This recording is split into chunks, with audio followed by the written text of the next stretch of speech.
Hi గారు, welcome to our channel. ప్రస్తుతం మనతో పాటు దాము బాలాజీ గారు సీనియర్ జర్నలిస్ట్ ఉన్నారు. వారితో ఒకసారి మాట్లాడదాం. సార్ నమస్కారం. సార్ నమస్తే సార్, జగన్మోహన్ రెడ్డి గారు ఒక కుంభకోణంలో ఇరుక్కునే అవకాశం ఉంది అని చెప్తున్నారు సార్. అంటే నిన్న పార్లమెంట్ లో ఒక చర్చ వచ్చేసింది. 4,000 కోట్ల కుంభకోణం జరిగిందని చెప్పేసి లావు కృష్ణదేవరాయలు ఎంపీ ఆయన చర్చలకైతే దారి తీశారు. మరి దీని పట్ల అంటే ఈడీ ఏమన్న రంగంలోకి దిగే ఛాన్స్ ఉందా? అసలు ఏంటి స్కామ్? మరి మోదీ గారు ఎటువంటి నిర్ణయం తీసుకునే అవకాశం ఉంది సార్ దీని పట్ల? ఆల్రెడీ జగన్ మీద మద్యం కుంభకోణం కేసు నడుస్తుంది. ఫస్ట్ సిఐడి వాళ్ళు కేసు ఫైల్ చేశారు.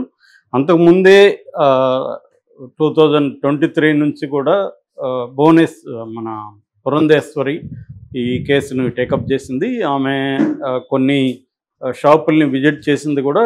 సో మొత్తంగా ఆమె చెప్పిన దాని ప్రకారం జగన్ 5 ఏళ్లలో 1,00,000 కోట్ల కుంభకోణం చేశాడు, సంవత్సరానికి 25,000 కోట్ల కుంభకోణం జరిగింది అని ఆమె అప్పుడు హోమ్ మినిస్టర్ అమిత్ షాకు కూడా ఫైల్ ఇచ్చింది. ప్రధానంగా ఆమె ఆరోపణలు ఏంటంటే ఇది నగదు రహిత, అంటే డబ్బు ఓన్లీ క్యాష్ అండ్ క్యారీ మెథడ్లోనే వెళ్తుంది తప్ప ఆన్లైన్ పేమెంట్స్, డీటెయిల్ పేమెంట్స్ అనేవి లేవు. సో కాబట్టి ఇందులో జరుగుతుంది అనేది ఆమె చెప్పింది. దాని తర్వాత ఈ ప్రభుత్వం వచ్చినాక ఫస్ట్ వాసుదేవ వర్మ ఇంటి వాసుదేవ రెడ్డి, ఈ డిస్టిలరీస్ ఎండి, ఆయన ఇంటి మీద దాడులు చేసి ఫైల్స్ అవన్నీ కూడా తీసుకెళ్లారు. అప్పటి నుంచి కూడా సిఐడి ఎంటర్ అయింది. సో ఆ తర్వాత సిఐడి సరిగా పనిచేయలేదని చెప్పి సిట్టు వేశాడు చంద్రబాబు. సో అది ఒక పక్క నడుస్తుంటే ఇప్పుడు కొత్తగా నిన్న ఒక సంచలనం చోటు చేసుకుంది. అది పార్లమెంట్లోని డైరెక్ట్గా ఎంపీ, అది కూడా విచిత్రంగా ఉంటుంది, ఐరన్ అంటారు. మొన్నటి వరకు వైసీపీ ఎంపీగా ఉన్న లావు కృష్ణదేవరాయలు ఇప్పుడు తెలుగుదేశం ఎంపీగా అయ్యాడు. ఆయనే మాట్లాడుతున్నాడు. సో ఆయన నిన్న ఒక పెద్ద ఆరోపణ చేశాడు. ఆయన ప్రకారం జగన్ 4,000 కోట్ల కుంభకోణం జరిగింది. ఓవరాల్గా అంటే 4,000 కోట్లు ఓన్లీ బినామీ పేరుతోనే, ఓవరాల్గా 18,000 కోట్ల కుంభకోణం జరిగింది అనేది 5 ఏళ్లలో ఆయన చెప్పింది. అంటే ఆయన ఏమంటున్నాడంటే 99,000 మద్యం వ్యాపారం, 99,000 కోట్ల మద్యం వ్యాపారం జరిగింది, ఇందులో 18,000 కోట్లు కుంభకోణం జరిగింది అనేది ఆయన ఒక లెక్క సబ్మిట్ చేశాడు. ఆయన చెప్పిన ప్రకారం ఏంటంటే వీళ్ళు కొంత ఇన్ఫ్రా కంపెనీల పేరుతో ఒక బినామీలను ఏర్పాటు చేసుకొని దుబాయ్కి తర్వాత ఆఫ్రికాకి డబ్బుల్ని తీసుకెళ్లారు.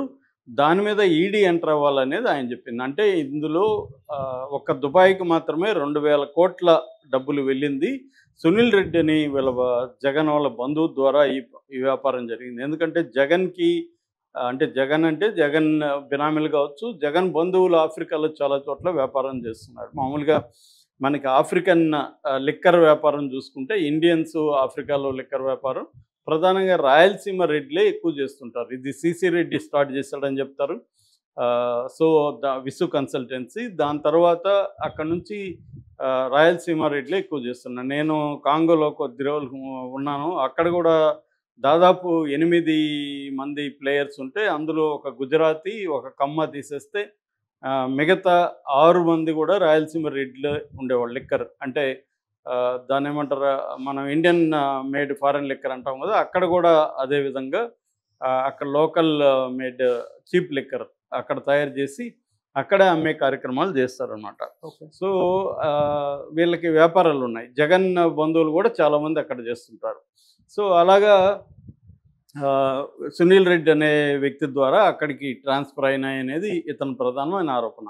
అట్లాగే ఇతను ఏం చెప్తున్నాడంటే ఆల్రెడీ ఉన్న 22 డిస్టిలరీస్ని వీళ్ళు మ్యానిపులేట్ చేశారు. ఆ డిస్టిలరీస్కి బ్రాండ్స్ని మార్చారు, చీప్ బ్రాండ్స్కి పెట్టారు. అందులో ప్రెసిడెంట్ మెడల్ కావచ్చు, HT gold whisky, any time gold, ఇలాంటివి కూడా ఆయన కొన్ని చెప్పాడు. అట్లాగే ఆయన చెప్పింది ఏంటంటే 26 కొత్త కంపెనీలు పెట్టాడు జగన్ అని చెప్తున్నాడు. జగన్ పెట్టించాడు అనేసి. అందులో ఆదన్ ఒకటి, గ్రేసన్స్ ఒకటి, లీలా, జేఆర్ అసోసియేట్స్, పివి స్పిరిట్స్ ఇలాంటి కొన్ని కంపెనీలు పెట్టి వాటి ద్వారా మ్యానిపులేట్ చేశాడనేది ఇతని ఆరోపణ. మొత్తం 99,000 కోట్ల లిక్కర్ అమ్మితే అందులో ఓన్లీ 69 కోట్లు మాత్రమే డీటెయిల్ పేమెంట్స్, మిగతా అంతా కూడా క్యాష్ ద్వారానే చేశారు. ఇది క్యాష్ ద్వారా చేయడం అనేది జగన్ ప్లాన్డ్గా డబ్బులు కొట్టేయడానికి చేశాడు అనేది ఇతను ఆరోపిస్తున్నాడు. సో ఇతను ఇంకా ఏమంటున్నా అంటే ఇది ఢిల్లీ లిక్కర్ స్కామ్లో పోలిస్తే దీంతో పోలిస్తే ఢిల్లీ లిక్కర్ స్కాము సముద్రంలో నీటి బొట్టు లాంటిది. ఇది అంత పెద్దది. ఎందుకంటే ఢిల్లీ లిక్కర్ స్కాము 100 కోట్ల స్కామ్ అది. ఇదేమో ఈయన ప్రకారం 18,000 కోట్లు. ఓకే. ఒక్క బెనామీల ద్వారా వెళ్ళిందే దుబాయ్‌కి, ఆఫ్రికాకి వెళ్ళిందే 4,000 కోట్లు. ఇది ఈయన చెప్తున్న లెక్క. అంటే ఈయన ఇంకా ఏమన్నా అంటే ఒక 'బాహుబలి', ఒక 'త్రిబుల్ ఆర్' లేదా ఒక 'పుష్ప 2' 1,700 కోట్ల నుంచి 2,000 కోట్లు అర్న్ చేస్తే జగన్ తన మద్యం ఓన్లీ లిక్కర్‌లోనే 18,000 కోట్లు ఏ సినిమాలకు కూడా తీసిపోదు అనేది అతను చెప్పింది. సో, దీని మీద ఇప్పుడు గవర్నమెంట్ ఎలా స్పందిస్తుందనేది చూడాలి. ఇదేంటంటే పార్లమెంట్లో ఈయన ఒక ఎంపీ ప్రవేశపెట్టాడు. సో, పార్లమెంట్లో ఎంపీ ఆరోపణల్ని పట్టించుకుంటారా లేదనేది చూడాలి. గతంలో కూడా పురంధేశ్వరి కూడా ఒక బీజేపీ ప్రెసిడెంట్ హోదాలో ఆమె కూడా ప్రవేశపెట్టింది. కాకపోతే ఇది పార్లమెంట్లో పెట్టడం వల్ల పార్లమెంట్లో ఈయన ఆరోపణల్ని, ఒక ఎంపీ చేసిన ఆరోపణల్ని పరిగణలోకి తీసుకొని ఈడీని రంగంలోకి దించుతారా లేదా అనేది మోడీ మీద డిపెండ్ అయింది. సో, మోడీ అనుకుంటే ఈడీ రంగంలోకి దిగుతుంది. లేదంటే ఈ కేసుని అలా ఆల్రెడీ సిట్ ఉంది కదా, ఇంక మేము ఎందుకు సిట్లో తేలినాక చూద్దామని సైలెంట్ అయిపోవచ్చు. ఎందుకంటే ఇప్పుడు ఈడీ ఉన్న కేసులన్నింటిలో ఈడీ ఏమి రంగంలో దిగదు, వాళ్ళకు ఉపయోగపడితేనే దిగుతుంది. మొన్న కూడా పార్లమెంట్లో ఆర్థిక శాఖ సహాయ మంత్రి ఈడీ కేసుల గురించి 10 ఏళ్లలో ఈడీ ఎన్ని కేసులు పెట్టిందంటే 193 కేసులు పెట్టిందని చెప్పాడు. అందులో కన్విక్షన్ పడింది 2 కేసుల్లోనే. అంటే 1% మాత్రమే కన్విక్షన్ రేట్ ఈడీలో ఉందనేది చర్చ జరుగుతుంది. సో, ఎందుకు ఇలా జరుగుతుందంటే తమ ప్రతిపక్షాలని, తమకు ఇబ్బందిగా ఉండే పొలిటికల్ పార్టీలని ఈ పిఎంఎల్ఏ చట్టం, prevention of money laundering act కింద వాళ్ళని హరాస్ చేయడానికి మాత్రమే ఈడీని ప్రయోగిస్తున్నారు. సో, ఇప్పుడు జగన్ని జైలుకి పంపిద్దాం, జగన్ని వేధిద్దాం అని మోడీ అనుకుంటే మాత్రమే ఈడీ రంగంలో దిగుతుంది. ఈయన లావు కృష్ణదేవరాయలు చెప్పినా, ఇంకొక ఆయన చెప్పినా ఏమి జరగదు. ప్రజెంట్ ట్రెండ్ చూస్తే మోడీ జగన్కి అండగానే ఉన్నాడు. జగన్ కూడా మోడీకి ఎక్కడ వ్యతిరేకంగా లేడు. మొన్న కూడా మనం చెప్పుకున్నాం, డీలిమిటేషన్ మీటింగ్ కూడా జగన్ వెళ్ళలేదు. సో, ఆ రకంగా తీసుకున్నప్పుడు నేను అనుకోవడం ఇమీడియట్గా అయితే ఈడీ రంగంలో దిగి జగన్ని అరెస్ట్ చేయడం ఇంకోటి చేయదు. ఉన్న కేసులే ముందుకు వెళ్ళట్లేదు జగన్ది. మనం చూస్తున్నాం కదా, 12 ఏళ్ళుగా జగన్ బెయిల్ మీద ఉండడం అనేది దేశంలోనే విచిత్రమైన వ్యవహారం. అది ముందుకు వెళ్ళదు, వెనక్కి వెళ్ళదు ఆ కేసు. దాని మీద ఆల్రెడీ హైకోర్టు కూడా సిబిఐ కోర్టుకి దీన్ని రోజువారీ విచారణ జరిపించమని చెప్పింది.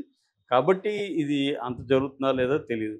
ఆల్రెడీ ఇక్కడ సిఐడి, సిట్ ఇప్పటివరకు ఏం తెలిసిందో కూడా తెలియదు. అంటే జగన్ది అలా అంటే అసలే కేసులు పెట్టకపోతే బాగుండదు, మనం ఆరోపణలు చేయకపోతే బాగుండదు అన్నట్టుగా చేస్తున్నారా, లేకపోతే నిజంగానే మోడీ గ్రీన్ సిగ్నల్ చంద్రబాబు ప్రభుత్వానికి ఇచ్చాడా అనేది మనం ఆలోచిస్తే, మనం జాగ్రత్తగా పరిశీలిస్తే మోడీ గ్రీన్ సిగ్నల్ ఇప్పటివరకు జగన్ మీద ఇచ్చినట్టుగా కనబడదు. సో, ఏదో వీళ్ళు చేయాలి కాబట్టి, ఎందుకంటే తెలుగుదేశం శ్రేణులు చాలా అసంతృప్తితో ఉన్నాయి చంద్రబాబు మీద ఈ విషయంలో. అంటే జగన్ ప్రభుత్వం గత 5 ఏళ్లుగా అనేక అరాచకాలకు పాల్పడింది, కుంభకోణాలకు పాల్పడింది. మనం వచ్చి ఇప్పుడు 10 మంత్స్ అవుతా ఉన్నా కూడా ఇంకా సీరియస్గా మనం ఏం చేయలేదు. ఏదో పోసాని కృష్ణమురళి లేకపోతే వంశీ ఇలాంటి వాళ్ళని అరెస్ట్ చేసి ఆనందిస్తున్నాం తప్ప జగన్ ఎందుకు ఇప్పటివరకు తాకట్లేదు. ఇప్పుడు సిఐడి సరిపోదా, మళ్ళీ ఎందుకు సిట్ వేశారు? సిఐడి సీరియస్గా అనుకుంటే సిఐడి కేసులు పెట్టచ్చు. మోడీ ప్రభుత్వం ఈయన మీద డిపెండ్ అయ్యి, చంద్రబాబు మీద డిపెండ్ అయింది కాబట్టి ఈడీని అడిగితే మోడీ ఇవ్వడా, ఇస్తాడు కదా అన్న విమర్శలు ఉన్నాయి. కానీ ఇక్కడ రాజకీయాలు అంత సింపుల్గా ఉండవు, చాలా కాంప్లెక్స్ వ్యవహారాలు ఉంటాయి. మోడీకి కూడా అనేక వ్యూహాలు ఉంటాయి. ఇక్కడ చంద్రబాబు చెప్పిందంతా మోడీ చేస్తాడని అనుకుంటే అంతకంత మూర్ఖత్వం లేదు.